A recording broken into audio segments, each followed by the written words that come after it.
Hello दोस्तों, रोज़ की तरह अनलिखनी ब्लॉग में सबका हार्दिक स्वागत है। सबके मंगल बख्श की कामना के साथ दोस्तों, आज के प्रेरणादायक विचारों में प्रत्येक मानव के अंतःकरण में दोस्तों, जहाँ पर वह निवास करता है, रहता है और चिरकाल से वहाँ पर रहते रहते अनेक जब मानव में इस प्रकार के चिंतन आते हैं कि वह अपने देश के संपूर्ण भागों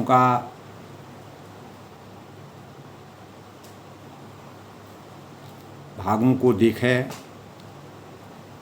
उससे हमें एक जगह से दूसरी जगह जा कर के नई नई चीज़ों को देखने का अवसर प्राप्त होता है। और मानव जीवन में दोस्तों, जब हम विभिन्न प्रकार की जगहों पर जाकर के अलग अलग परिस्थितियों में परिवेश और अलग अलग चीज़ों को देखते हैं तो हमारा चिंतन और मन में बदलाव आता है। तो देश काल परिस्थिति के अनुसार मानव जीवन की चेतना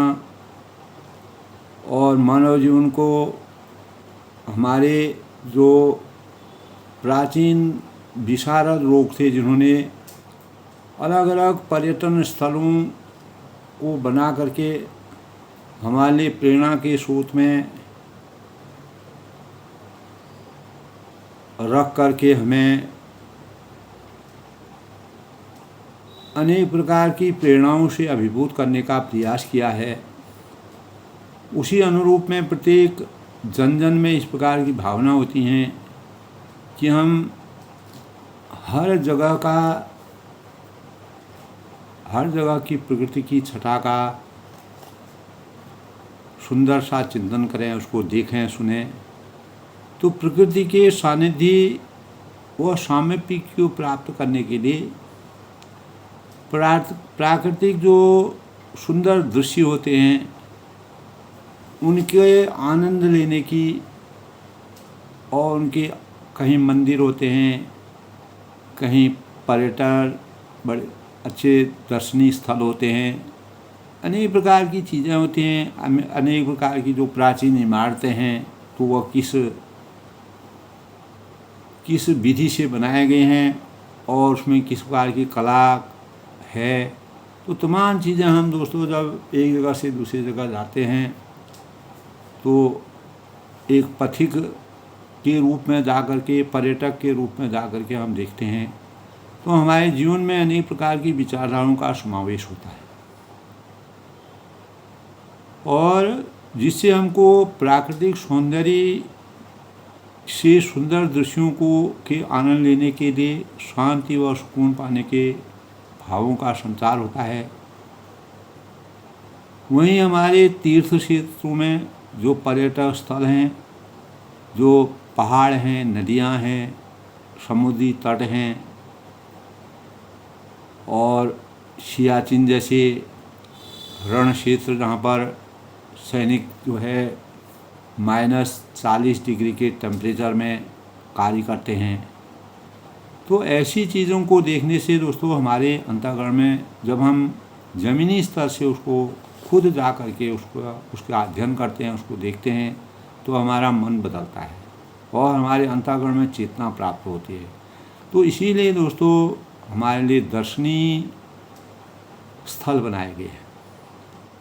जिससे हमारे चिंतन में परिवर्तन होता है। हम अनेक प्रकार की अच्छाई और बुराई के बारे में गूढ़ता से अध्ययन करते हैं। तो दोस्तों, तो ये सब चीज़ें जो हैं वह हमारे आनंद की अनुभूति की बहुत ही बड़ी पराकाष्ठा है। इसीलिए दोस्तों प्रत्येक मानव एक जगह से दूसरी जगह जाने का वो पसंद भी करता है, लेकिन यदि वहाँ जाने वाले लोग इन स्थलों को स्वच्छता का ध्यान नहीं रखते हैं, वहाँ गंदगी करते हैं, प्रकृति के साथ खिलवाड़ करते हैं, प्रकृति का दोहन करते हैं, अनेक प्रकार के कूड़ा कचरा फैलाकर वहाँ पर गंदगी करते हैं, तो फिर स्थलों में जाने से और टहलने से, घूमने से मन जो है व्यथित हो जाता है और शांति के सुकून के साथ हमको अशांति का एहसास हो जाता है। तो सबसे पहले दोस्तों हमें अगर कहीं पर भी जाते हैं तो साफ स्वच्छता का ध्यान रखना, यह जो हमारे बाद वाले लोग वहाँ जाएंगे, जो हमारे अनेक पीढ़ी दर पीढ़ी आगे जाएंगे, तो वहाँ का वातावरण किसी प्रकार से दूषित न करें, किसी प्रकार की छेड़खानी न करें। तो प्रेरणा स्रोत के रूप में, प्रेरणा के विचारों के रूप में दोस्तों हमारे जो पर्यटन स्थल हैं, नदियाँ हैं, पर्यटन स्थल हैं, तीर्थ स्थल हैं, पहाड़ हैं, नदियाँ हैं, समुद्र तट हैं, तो इनकी आभा को बरकरार रखने के लिए सभी के अंतर्मन में शुचिता के भावों का संचार होना, उनकी रक्षा करना, उनकी मनोरमता को बनाए रखना, सबके भावों में इस प्रकार। इसीलिए पर्यटन स्थलों का निर्माण हमारी शुचिता के लिए बनाए गए हैं, हमारे आत्म ज्ञान के लिए बनाए हैं, हमारे नई चीज़ों को देख करके हमारे अंतर्मन में अनेक प्रकार के नए भावों का संचार करने के लिए बनाए हैं। तो दोस्तों अगर इसी अनुरूप में मैंने अपने भावों में अनेक पुस्तकों में इस प्रकार के भावों को पढ़ा। उदाहरण के लिए समुद्र की उठती गिरती जो लहरें का हम देखते हैं, रेत के छोटे छोटे टीले बनाना, सीपियाँ चुनना, वहाँ पर दौड़ना भागना, तो अनेक प्रकार के दोस्तों समुद्री तटों पर हम जाते हैं। मुझे भी जाने का मौका मिला तो वहाँ पर दोस्तों जो पानी समुद्र का होता है वो बिल्कुल नमकीन होता है, और जब हम वहाँ पर जाते हैं तो तब हमको एहसास होता है कि समुद्र किस प्रकार का होता है, यहाँ पर किस प्रकार का परिवेश होता है। तो सभी लोगों को यह ज्ञात है दोस्तों। तो कहने का मतलब यह है कि हमें उनकी स्वच्छता को, निर्मलता को बनाने के लिए और लंबे समय तक उनके जीवन को सुचारू रूप से संगठित करने के लिए प्रेरणा स्रोत के रूप में उनको अपने जीवन का आधार बनाना चाहिए। दौड़ते हैं हम, भागते हैं, बचपन के वादों को, जो हमारे बचपन है उसको हम ताज़ा करते हैं, और समुद्र की तटों पर रेत, कचरा, गंदगी इस कदर फैला रहता है कि नंगे पांव चलना वहाँ पर कठिन होता है। और जो हम वहाँ पर घूमने के मन से बातें हैं तो हम लोग वहाँ गंदगी कर आते हैं, तो हमारा मन वहाँ पर दुखी हो जाता है। लेकिन आज के हमारे कुछ जो युवा पीढ़ी है, जो एक जगह से दूसरी जगह जाते हैं, उनमें प्रेरणा के स्रोतों के भाव हैं, अनेक चीज़ों को देख कर के नई चीज़ को पैदा करते हैं, वहाँ के भाव को, जो न सिर्फ वहाँ घूमने के लिए जा रहे हैं बल्कि लोगों द्वारा फैलाए कचरे के पर्यटन से मुक्त कर अपने जिम्मेदार नागरिक होने की भूमिका भी निभा रहे हैं। ऐसा भी देखा गया है। काफ़ी दोस्तों समाज के जो समाज सेवी लोग होते हैं, जो सच्चे देश के नागरिक हैं, जो हमारे कर्णधार हैं, युवा हैं, तो उन स्थानों के स्वच्छता की भावना से अनेक प्रकार के दोस्तों विदेशों में हमने देखा कि कहीं पर भी एक छोटा बच्चा भी कचरा नीचे नहीं डालता है, और जिसके परिणाम से वहाँ गंदगी कहीं पर भी नहीं होती है। तो यही भाव हमें अपने देश में भी, भारत जैसे गौरवशाली जो सुख समृद्धा और शांति प्रिय देश और भाईचारा की अभिव्यक्ति जहाँ पर है, वहाँ पर हमको स्वच्छता के मानकों का ध्यान रखते हुए हम किसी भी तीर्थ स्थल में जाते हैं तो वहाँ के वातावरण को अशुद्ध करने से बचना चाहिए, और किसी प्रकार का कचरा होता है उसको नियत स्थान पर रखना चाहिए। ये हमारी युवा पीढ़ी आज उसके लिए अभी काफ़ी प्रयासरत है। तो सबसे पहला उदाहरण दोस्तों मैं देता हूँ, जैसे तमिलनाडु के मधुसूदन एक व्यक्ति थे जिन्होंने अपने जीवन में क्या किया। पिता के भारतीय सेना में होने के कारण बचपन से ही उन्हें देश भर में घूमने का मौका मिला था। तो ऐसे लोगों से हमको प्रेरणा लेनी चाहिए। और दिल्ली यूनिवर्सिटी में हिंदू कॉलेज में फिलॉसफी और ऑनर्स करने के दौरान जब पिता उन्हें यानी इनफील्ड मोटरसाइकिल उनको भेंट की, तो फिर उनके घूमने का सिलसिला शुरू हुआ। उन्होंने एक जगह से दूसरी जगह घूमना शुरू किया, यानी उनके अंतःकरण में, उनके मन में एक बात आई, शुरू हुई। तो मात्र 3 साल में ही उन्होंने दोस्तों 26,000 किलोमीटर की यात्रा तय कर दी। और उनका मानना था कि अगर हमें अपने पर्यटन स्थलों को बचाना है, उनकी सुरक्षा करना है, उनको सुरक्षित ढंग से रखना है, उनकी उम्र को बढ़ा के रखना है, तो जागरूकता के साथ साथ स्थानीय लोगों को भी हमको एकजुट करना पड़ेगा। यानी सबको आपस में एकजुट करके हमको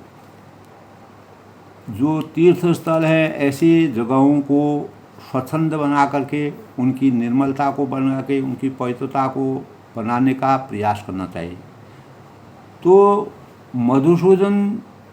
जी का यह प्रयास जो है स्थानीय लोगों के लिए एक प्रकार का प्रेरणा का स्रोत रहा है। तो उन्होंने दोस्तों, मधुसूदन जी का कहना था कि एक समय था जब खीर गंगा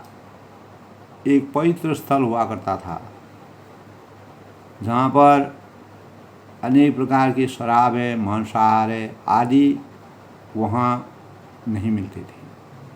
लेकिन आज वहाँ ये सभी चीज़ें देखने को मिल जाती हैं। उनका अनुभव था दोस्तों, उन्हीं अनुभव को मैं बता रहा हूँ। और आर्थिक तरक्की के लिए स्थानीय लोग ही इन्हें पर्यटकों को उपलब्ध कराते हैं, और यह भूल जाते हैं कि पैसा ही सब कुछ नहीं है, बल्कि जिस दिन लोगों को यह समझ में आ जाएगा कि उस दिन हमारा जो पहाड़ है, तीर्थ स्थल है, तो बसे जो तीर्थ स्थलों का प्रदूषण से निश्चित तौर पर बचाया जा सकेगा। अगर हम अपने अंतःकरण में इस बार के भाव मधुसूदन जैसी प्रेरणा के स्रोतों को बनाएं, हर एक नागरिक के मन में इस प्रकार के भावों को बनाएं, उनको स्वच्छता का मानक पढ़ाएं, बचपन से उनको अध्ययनरत बनाएं, कि हमको बचपन से इस प्रकार की शिक्षा दें कि हम किसी भी चीज़ का अगर प्रयोग करते हैं तो उसका जो कूड़ा है उसको हमें नियत जगह पर डालना चाहिए। इसी के परिणाम स्वरूप दोस्तों आज हमारे देश में ऐसे तीर्थ स्थलों पर लगातार यानी अस्वच्छता का वातावरण हो रहा है, गंदगी हो रही है। सरकार के अनेक प्रकार के कार्यों के करने के बावजूद भी अगर मानव चेतना में जागरण नहीं आएगा, हमारे अंदर मधुसूदन जैसी भावनाओं का समावेश नहीं होगा, तो हमारे लिए दोस्तों एक दिन ये बहुत कठिनाइयों का दिन होगा। बढ़ती हुई जनसंख्या के अनुपात के लिए स्वच्छता के मानकों का ध्यान रखना प्रत्येक नागरिक और ख़ास तौर से जो युवा पीढ़ी है उनके कर्तव्यों की अभिप्रेरणा का सबसे बड़ा मानक माना गया है। तो मधुसूदन जी ने देखा कि दोस्तों कैसे कुछ लोग पहाड़ों को कचरे से मुक्त करने में जुटे हैं, और इनका कहना था कि पर्यावरण बचाने के नारे तो अनेक लोग लगाते हैं, भाषण करते हैं, पुस्तकों में लिखते हैं, ज्ञान कराते हैं, ख़ास मौक़ों पर रस्म अदायगी भी करते हैं, संकल्प भी लेते हैं हम ऐसा नहीं करेंगे, सामूहिक रूप में, ग्रुप के रूप में संकल्प लेते हैं। लेकिन कुछ भी लोग ऐसे होते हैं जो बिना दिखावे के अपनी जिम्मेदारी निभाते हैं। तो काफ़ी लोग हमारे देश में दोस्तों बढ़ती हुई जनसंख्या के अनुपात के अनुसार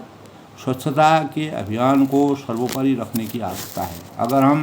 स्वच्छता के मानकों को आज से ध्यान में नहीं रखेंगे, आने वाला भविष्य जो है हमारे जीवन को विषाक्त कर सकता है। तो इसीलिए लोगों के साथ किसी मिशन में लग जाना मन को संतोष देता है। अगर हम कोई चीज़ चलते रास्ते में खाते हैं, पीते हैं, तो उसकी जो गंदगी है उसको अपने जेब में रखें, अपने एक बैग रखें, उसमें रखें और उसको नियत स्थान पर डालें। दोस्तों ये छोटी छोटी बातें हैं, लेकिन समझ के लिए बहुत बड़ी बातें हैं। तो प्रत्येक नागरिकों को, जो युवा वर्ग है, उनके अंतःकरण में इस प्रकार के भावों को जन्म से ही प्रत्येक अभिभावक को अपने बच्चों पर इस प्रकार के भावों का संचार करना चाहिए। आज के युग में दोस्तों बालकों में सोचने की, समझने की और नई गतिविधियों को करने की के भाव हैं, लेकिन उनके चिंतन को जगाने की प्रेरणा उनके अभिभावकों की है, हमारी है। तो इसीलिए लोगों के साथ दोस्तों किसी मिशन में लग जाना मन में संतोष होता है। अगर हम अपने भावों से भी किसी को सजग करें तो ये भी एक संतोष की अभिव्यक्ति है। तो दोस्तों अभी से जैसे हिमालय के छोटे छोटे कस्बे, खैर मैं तो हिमालय में नहीं गया हूँ, लेकिन सुनने में आता है ऐसा कि कस्बे में जो गाइड होते हैं वहाँ पर मधुसूदन जी ने अपने प्रमाणों से, अपने खुद के अध्ययन से बताया है कि जो गाइड के रूप में कार्य करते हैं के अलावा स्वयं सेवा का भी कार्य करते हैं। तो जो गाइड लोग होते हैं वो वहाँ पर इस प्रकार का कार्य करते हैं, तो वह हमारे देश के लिए दोस्तों प्रेरणा के सूचक हैं, जो यानी हमारे देश के पर्यावरण को शुद्ध करने में अपना योगदान देते हैं। हमें भी प्रत्येक नागरिक के अंतःकरण में इस प्रकार के भावों का संचार होना चाहिए, जिससे हम मानवीय चिंतन को जगा के स्वच्छता केवल राष्ट्र या देश में कानून बना करके और सरकार द्वारा किए जा रहे कार्यों का अगर हम सही ढंग से सदुपयोग नहीं करते हैं दोस्तों, हम नैतिक दैनिक जीवन में देखते हैं सरकार के द्वारा अनेक प्रकार के स्वच्छता अभियान को चलाने के बाद भी लोग अपने घरों के आगे गंदगी डाल देते हैं, जो अनेक प्रकार से रोग फैलाते हैं, विषाक्त चीज़ें पैदा हो जाती हैं। तो जब तक हमको आत्मचेतना स्वयं हम नहीं समझेंगे तब तक सरकार कुछ नहीं कर सकती है। अगर सरकार करती भी है दोस्तों तो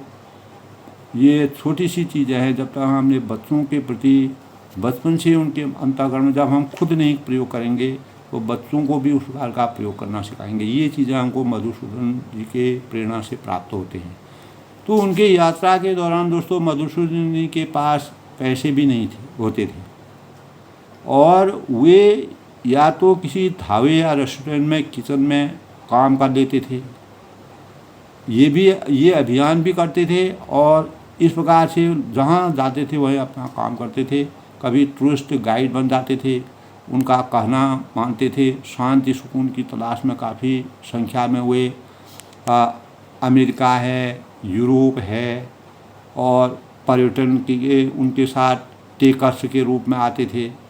और लेकिन अब उनकी संख्या घट गई क्योंकि पहाड़ों में उनकी प्रकृति के नज़ारों से अधिक लोगों को भीड़ की गंदगी मिलती है।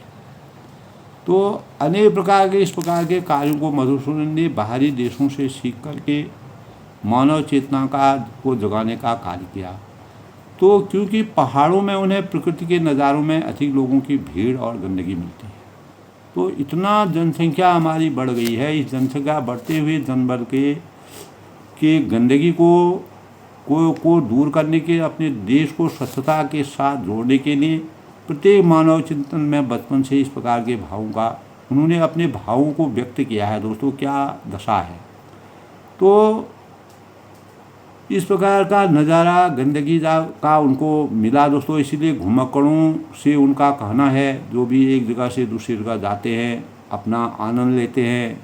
तो बेशक वे ट्रैकिंग के लिए जाएं या प्रकृति के साथ समय बिताएं, इधर से उधर जाएं, नदी में जाएं, पहाड़ों में जाएं, कहीं भी जाएं, अपनी जिम्मेदारियों को न भूलें।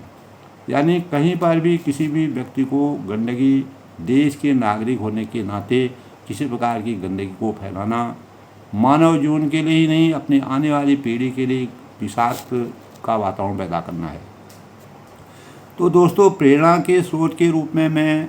सबके संज्ञान में अपने उनके विचारों को व्यक्त कर रहा हूँ। तो प्रकृति के साथ समय बिताने के लिए आना जाना बहुत अच्छा है, वांछनीय है, इससे ज्ञान बढ़ता है। तो लेकिन अपनी जिम्मेदारियों से हमको सजग रहना चाहिए और वे स्थानीय लोगों से मेल मिलाप रखें और अपने कचरे का प्रबंधन खुद करें। तो ये अवधारणा जो हमारे अंतःकरण दोस्तों, सरकार का आदमी हर जगह देख के आएगा कि कहाँ पर आप गंदा डाल रहे हैं, कहाँ पर क्या करें। ये हमारी खुद की अपनी सोच है। हमको कैसे देश के प्रति, जब एक दूसरे के प्रति इस प्रकार के भाव होंगे, अगर एक व्यक्ति दूसरे को देखा, मैंने देखा दोस्तों लोग रोड रास्ते में चलते हैं और कोई चीज़ खाया वहीं फेंक देते हैं, किसी नाले में फेंकने के बाद, तो वह क्या, वो गंदगी का कारण बनता है। साधारण जीवन में, आम जीवन में हमने देखा है। तो ये भी दोस्तों ऐसा नहीं कि कोई गांव के लोग हैं, शहर के लोग जो पढ़े लिखे लोग हैं वो ये काम करते हैं, जो कि हमारे लिए दोस्तों हम अपने जीवन के लिए जीवन को विशाल कर रहे हैं, और जिससे पर्यावरण हमारा लगातार हमको पर्यावरण के प्रति सचेत रहना चाहिए। तो दूसरा उदाहरण उन्होंने हाल में दोस्तों लद्दाख जैसे, लेह लद्दाख जैसी जगहों में जहाँ पर रात दिन माइनस में टेम्परेचर रहता है, -40 डिग्री टेम्परेचर रहता है, वहाँ पर भी यात्रा की, लौटे और दिल्ली की नेहा लांबा नाम का था, नेहा लांबा का है, जिन्होंने नेहा लांबा एक है, उन्होंने लेह लद्दाख का वर्णन किया है, जिन्होंने वहाँ पर एक बहुत अच्छी पहल होते देखी। वो क्या देखी? लद्दाख में एक ऐसा समूह था जो लोगों को पानी की बोतलें खरीदने के बजाय उसे रिफ़िल करने के लिए प्रोत्साहित कर रहा था, और पानी लद्दाख जैसे स्थलों में ही प्लास्टिक के कचरे से मुक्ति के लिए अब प्रयास शुरू हो गए। तो लेह लद्दाख में भी दोस्तों जहाँ माइनस टेम्परेचर रहता है, पानी बर्फ़ बन जाता है, तो वहाँ पर भी प्लास्टिक जैसी जो हमारे विषाक्त करने वाले प्रकार की बीमारियों का स्रोत होता है, इस प्रकार से दोस्तों जो लांबा है उसने इस प्रकार के कार्य किए। तो नेहा लांबा ने दोस्तों के अनुसार में कोई संदेह नहीं कि भारतीय पर्यटकों की संख्या बड़ी है, लेकिन उन्होंने कहा कि इनमें दो तरह के लोग हैं। एक पर्यटक वो है जो सिर्फ घूमने मौज मस्ती के लिए यात्राएं करते हैं, और दूसरे पर्यटक वह है जिन्होंने प्रकृति और पर्यावरण के से प्रेम होता है, वास्तविक लगाव होता है। ये नए स्थानों को ढूंढना, धरोहर को देखना ही जानना चाहते हैं, तो इसीलिए अधिक सहज और संवेदनशील हो गए। तो ऐसी प्रेरणाओं के बातों से हमको अवगत होता है। तो तीसरा उदाहरण दोस्तों विकास का है, जो मनाली के पास खूबसूरत कस्बे हाम्टा में इको फ्रेंडली कैंप चलाते हैं, और एडवेंचर टूर ऑपरेटर का भी काम करते हैं। तो इनका कहना है कि आज काफ़ी संख्या में लोग पहाड़ों में घूमने जा रहे हैं, लेकिन इन्हें पर्यावरण के प्रति अपनी जिम्मेदारियों का थोड़ा भी एहसास नहीं है। और कई लोग तो ट्रैकिंग के दौरान पहाड़ों में उगने वाले जंगली पौधों जैसे हिमालयन हेल्थलाइन फ्लावर्स हैं को भी बिना जाने रौंद डालते हैं। तो हालात इतने हास्यास्पद हो गए हैं कि अगर कोई इनसे इनके रास्ते में के बारे में पूछता है तो उसे वह सलाह दी जाती है।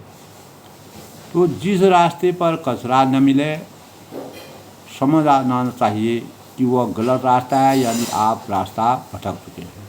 तो पूरे रास्तों में इस प्रकार से गंदगी फैला रखी है, जो मनाली के पास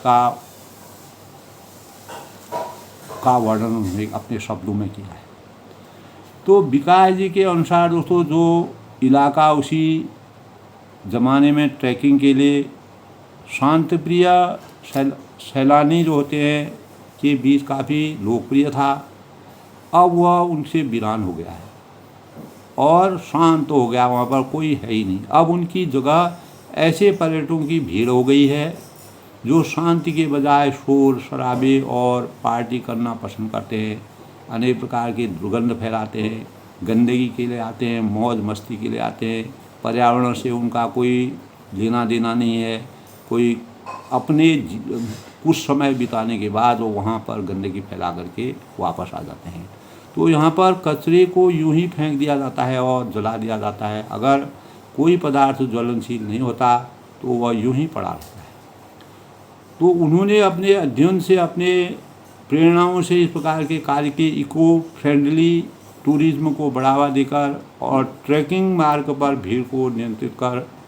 स्थिति को बिगड़ने से रोका जा सकता है। यदि हमारे चिंतन में बदलाव आए, हमारे सोच में बदलाव आए, ऐसे भावों को जन सामान्य तक पहुँचाएँ तो आज हमारे युवा सैलानी घुमक्कड़ी के साथ साथ दोस्तों स्वच्छता व सफाई के प्रति अपनी जिम्मेदारियों को समझ रहे हैं। लेकिन यह कहना है कि दी हीलिंग हिमालयाज फाउंडेशन के संस्थापक प्रदीप सांगवान का उन्होंने कहा दोस्तों, उनके अनुसार जब उन्होंने हिमालय प्रदेश में पहाड़ों की सफाई का अभियान शुरू किया था, तो साथ में इनके स्वयं सेवक जो काम करते थे, स्वतः ही इन लोगों के साथ उन्होंने जुड़ करके उनके साथ कंधे से कंधा मिला करके और उनके साथ काम करने लगे। जो वहाँ पर दोस्तों स्वयं सेवा संस्था ही ऐसी है जो कार्य करती है। अब युवा सैलानी पहले से वहाँ मन बनाकर आते हैं, उन्हें उस जगह में घूमने के साथ ही पहाड़ों की सफाई के अभियान में सहयोग भी देना है। तो जब तक दोस्तों हम इस प्रकार के सहयोग की भावना नहीं अपनाएंगे तो हमारा पर्यावरण निरंतर दूषित होता जाएगा। तो जो शारीरिक रूप से सक्षम होते हैं, जो उस कार्य को कर सकते हैं, जो युवा नागरिक हैं, जो शरीर से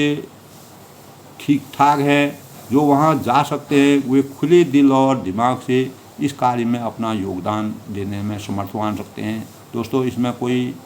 किसी प्रकार का कोई धन खर्च नहीं करना है, कुछ नहीं करना है, केवल एक मन की सोच के अनुसार पर्यावरण की शुद्धि और देश की स्वच्छता के भावों को जागृत करना है। तो दोस्तों इसी प्रकार जो है पर्यावरण के प्रति हमें अपनी भावनाओं को स्वच्छता के अभियानों से जोड़ करके हम किसी भी पर्यटक स्थल पर जाते हैं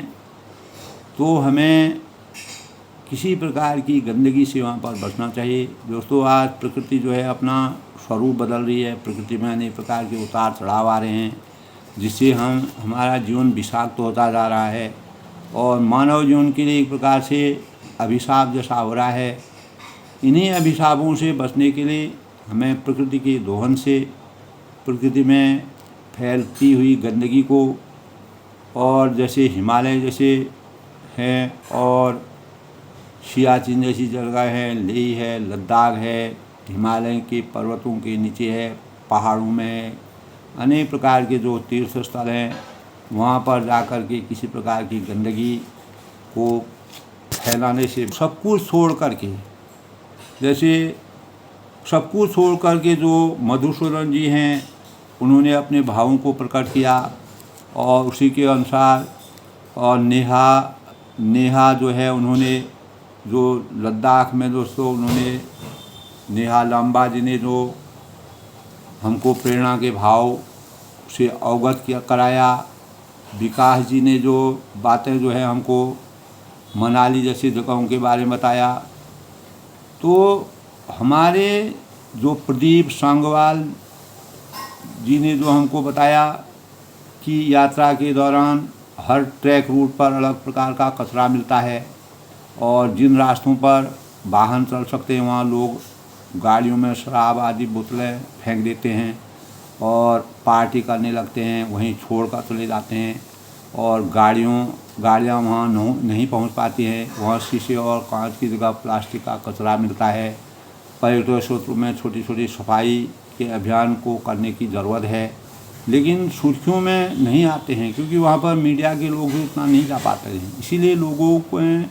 कार्यों को गंभीरता से लेने की आवश्यकता है, क्योंकि यात्रा पर जाने वाले लोगों में पहाड़ों की सफाई करने वालों की संख्या बढ़ रही है, लेकिन इसीलिए लोग सिर्फ अपने आनंद के लिए यात्रा नहीं कर रहे हैं बल्कि पर्यावरण के प्रति अपनी जिम्मेदारियों को भी निभा रहे हैं। इसीलिए ट्रैकिंग पर जाते समय कोई भी आदमी कहीं जाता है तो अपने साथ एक बैग रखना चाहिए। मार्ग में मिलने वाले कचरे को अपने बैग के अंदर डाल करके नियत स्तर पर डालना चाहिए। यहाँ भी दोस्तों हम आम जनता में जो दूर दराज और नज़दीक की चीज़ें होते हैं, मंदिर होते हैं, मस्जिद होते हैं, तमाम प्रकार के गुरुद्वारे होते हैं, तो वहाँ पर भी लोगों जो है जहाँ पर जैसी गंदगी वहीं पर फेंक देते हैं। तो मंदिरों में जाते हैं वहाँ पर इतनी गंदगी है, तो हर एक मानव में जो इन लोगों की जो विकास जी जैसे हैं और ये नेहा हैं लद्दाख की जो है, उन्होंने जिस प्रकार के भावों को हमारे अंतःकरण में डाली, तो इन लोगों से प्रेरणा लेकर के मधुसूदन जी ने जिस प्रकार की प्रेरणा को भावों को हमको बताया, प्रदीप सांगवाल जी ने अपने विचारों को बताया, क्योंकि वो वहाँ पर गए, उन्होंने किस प्रकार से पर्यटकों का योगदान दिया, उनके कार्यों को। तो यात्रा के दौरान दोस्तों हमें अनेक प्रकार के कार्यों से अपने भावों को हमेशा के लिए जो है पर्यावरण को नज़रअंदाज नहीं करना चाहिए। तो पर्यावरण के मानकों को अगर हम अगर हम जाते हैं कहीं पर भी, किसी भी तीर्थ स्थल पर जाते हैं, कहीं पर भी हम जाएं, घर से बाहर भी निकलते हैं, तो हमें कूड़े को अपने बैग के अंदर रखना चाहिए, कहीं पर डालना नहीं चाहिए, जो हमारे लिए कल के दिन अभिशाप बनेगा। तो ये दोस्तों प्रेरणा के स्रोत के रूप में हमारे जीवन में हमें बचपन से ही अपने बच्चों के अंदर इस प्रकार के भावों का संचार करना पड़ेगा, जिससे हम किसी भी प्रकार की गंदगी किसी दूसरी जगह पर जा कर के न फैलाएं, अपने घर के आसपास के वातावरण को स्वच्छ बनाएं।